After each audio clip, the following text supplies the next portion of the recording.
जय हिंद साथियों। आज 11 मार्च 2022 के टॉप 10 महत्वपूर्ण करंट की सीरीज पढ़ेंगे साथियों, उसकी विस्तृत व्याख्या के साथ।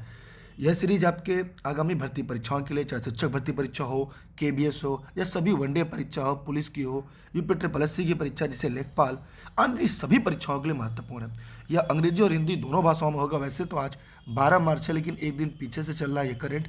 आज शनिवार है, कल रविवार के दिन आपको 12 मार्च मिल जाएगा, क्योंकि 12 संडे के दिन आपकी करंट की सीरीज नहीं मिलती।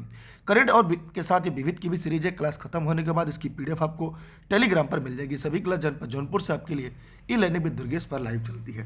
पहला प्रश्न आपके डिस्प्ले में दिखाई दे रहा होगा कि विश्व किडनी दिवस कब मनाया जाता है। जितने भी साथी इस वीडियो को देख रहे हैं वे जल्दी से कमेंट सेक्शन में जाएंगे और कमेंट करके बताएंगे कि विश्व किडनी दिवस कब मनाया जाता है। 9 मार्च, 10 मार्च, 11 मार्च, 13 मार्च। तो जी हाँ, इस प्रश्न का सही उत्तर होगा बी, 10 मार्च इसका राइट आंसर है।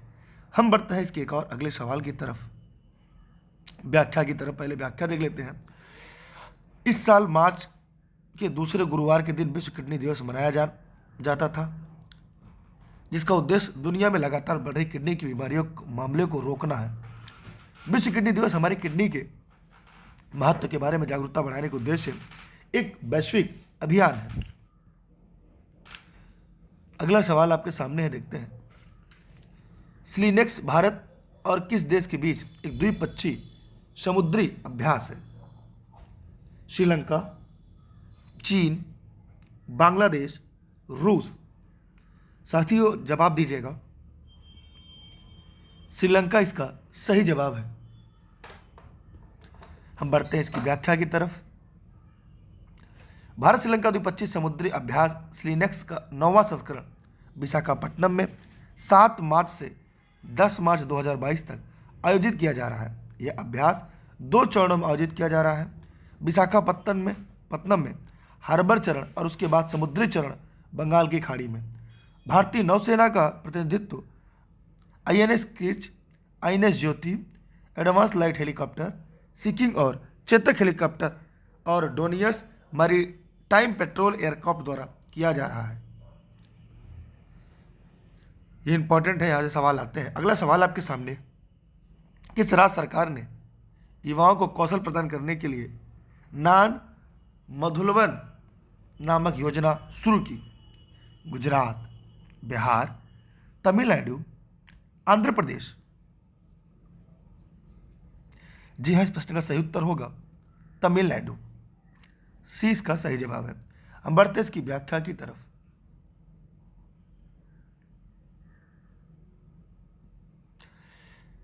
नान मधुलवन नामक योजना का उद्देश्य तमिलनाडु राज्य में सालाना लगभग 10 लाख युवाओं में कौशल विकसित करना, उन्हें देश से लाभ के लिए अपनी प्रतिभा का एहसास करने में मदद करेगा। तमिलनाडु सरकार ने इस योजना के लिए एक नया पोर्टल नान मधुलवन टच स्कूल्स गवर्नमेंट.in लॉन्च किया। ये इंपॉर्टेंट है। देखिए, इसको स्क्रीनशॉट रख लीजिए। उसकी पीडीएफ क्लास खत्म होने के बाद आपको टेलीग्राम पर मिल जाएगी। हाल ही में किस अंतर्राष्ट्रीय संस्था ने वैश्विक प्लास्टिक संधि का मसौदा तैयार करने के लिए एक जनादेश को मंजूरी दी? विश्व स्वास्थ्य संगठन, विश्व आर्थिक मंच, विश्व बैंक, संयुक्त राष्ट्र पर्यावरण सभा। जी हाँ, संयुक्त राष्ट्र पर्यावरण सभा इसका सही जवाब है। हम चलते हैं इसकी व्याख्या की तरफ। इस संधि के अंतर्गत अगले 2 वर्षों में वैश्विक प्लास्टिक संधि का मसौदा तैयार किया जाएगा और इसकी पुष्टि की जाएगी। यह जनादेश प्लास्टिक उत्पादन से निपटने और प्लास्टिक के जहरीले बोझ को दूर करने के उपयोग की सिफारिश करता है।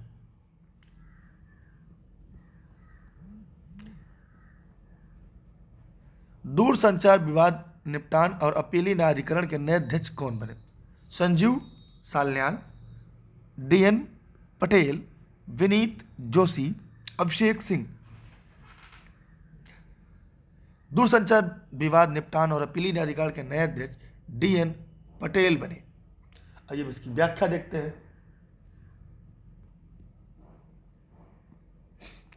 भारत में दूरसंचार विवाद निपटान और अपीली न्यायाधिकरण की स्थापना दूरसंचार ऑपरेटरों और उपभोक्ताओं के बीच विवादों को सुलझाने के लिए की गई थी।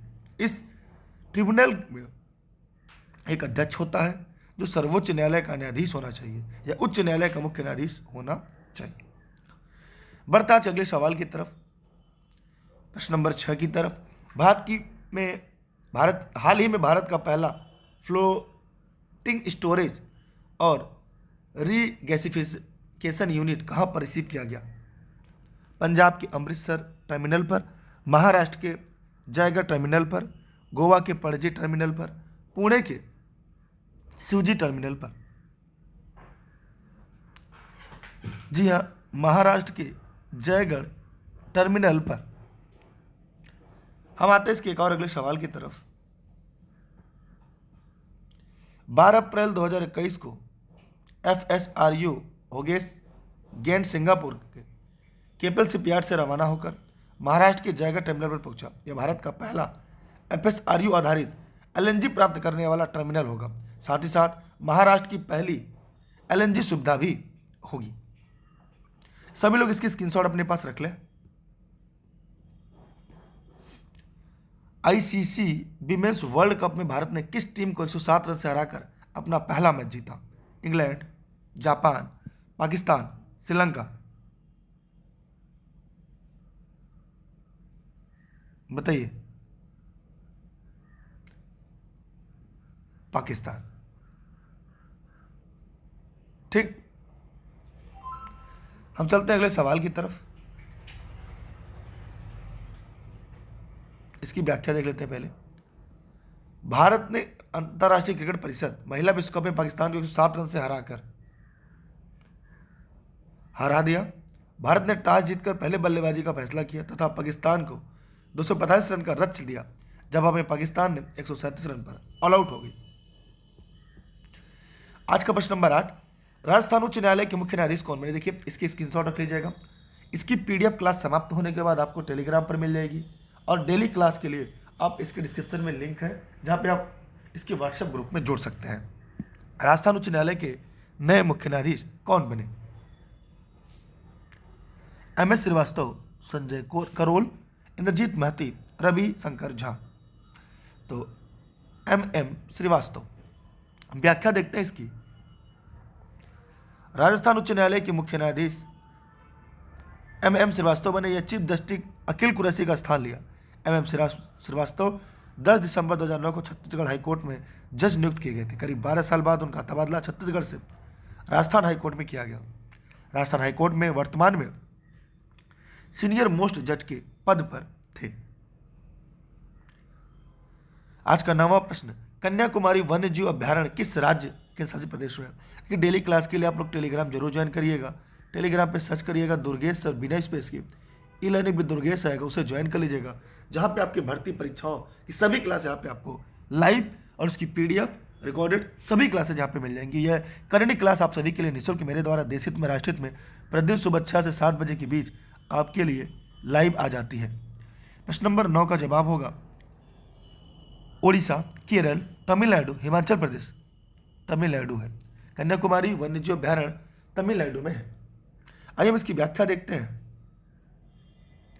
हाल में कन्याकुमारी वन्यजीव अभ्यारण्य तमिलनाडु से ग्लाइकोसिस्म एल्बीकार्पा एक नई जिनबेरी प्रजाति की खोज की गई। भारतीय वनस्पति सर्वेक्षण के वैज्ञानिकों की एक टीम ने एक विशिष्ट बड़े सफेद फल वाली प्रजाति की खोज की। यह प्रजाति दक्षिणी पश्चिमी घाट के लिए स्थानिक है। अगला है national payments corporation of India के आंकड़ों के मुताबिक फरवरी 2022 में UPI प्लेटफॉर्म पर भारत का कैशलेस रिटेल ट्रांजैक्शन कितना था? 6.9 लाख करोड़ रुपए, 8.27 लाख करोड़ रुपए, 9.36 लाख करोड़ रुपए, 12.96 लाख करोड़ रुपए। जी हाँ, 8.27 लाख करोड़ रुपए। आइए हम इसकी व्याख्या देखते हैं। आज का आखिरी सवाल है। आप लोग चैनल को सब्सक्राइब करके बेल आइकन दबा दीजिएगा और अगर आपको लगे तो वीडियो को शेयर करिएगा।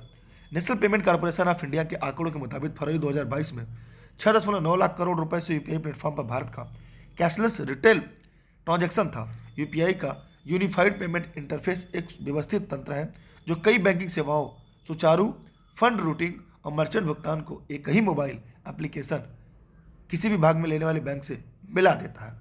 आप सभी का बहुत बहुत धन्यवाद। आप लोग Telegram, YouTube, Facebook, e learning with Durgesh का ऐप इंस्टॉल कर सकते हैं जो प्ले स्टोर पर है। साथ ही साथ ट्विटर पर भी फॉलो कर सकते हैं ई लर्निंग विद दुर्गेश। आप सभी का बहुत बहुत धन्यवाद। जय हिंद, जय भारत। घर बैठे class notes, KVS, DSSB, super TET इन सभी के प्राप्त कर सकते हैं। Bye bye. जय हिंद, जय भारत। ये सभी क्लास जौनपुर जनपद के सिराजे हिंद से लाइव चलती है।